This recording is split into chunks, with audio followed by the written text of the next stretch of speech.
சிவாயா நமச்சிவாயா. வாழ்க்கையில் பணம் ரொம்ப முக்கியம், தனமும் முக்கியம்.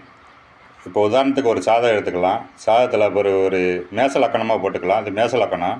2ஆம் அதிபதி சுக்கிரன் 12ல் போனாலும் சரி, 12ஆம் அதிபதி குரு 2க்கு வந்தாலும் சரி, இது பரிவர்த்தனை யோகம். இப்படி இருக்கிறவங்க என்ன சம்பாரித்தாலும் பணம் நிற்காது, செலவாகிட்டே இருக்கும். இப்படி இருக்கிறவங்க என்ன செய்யணும்? வெளியூர் போகணும், இல்லை வீடாச்சும் மாறணும், இல்லை வெளி மாவட்டத்தில் இருக்கணும். இப்படி இருந்துட்டால் ஓரளவுக்கு பணம் நிற்கும், தனம் நிற்கும், வருமானம் பெருகும். புருஷ பொண்டாட்டிக்கு பஞ்சாயத்து இல்லாமல் நல்லா ஓடும், குடும்பம் நல்லா இருக்கும். இந்த சேனலுக்கு சப்போர்ட் பண்ணுங்கள், லைக் பண்ணுங்கள், ஷேர் பண்ணுங்கள். இந்த மாதிரி வீடியோ டெய்லியும் போடுவேன், சப்போர்ட் பண்ணிட்டே இருங்க.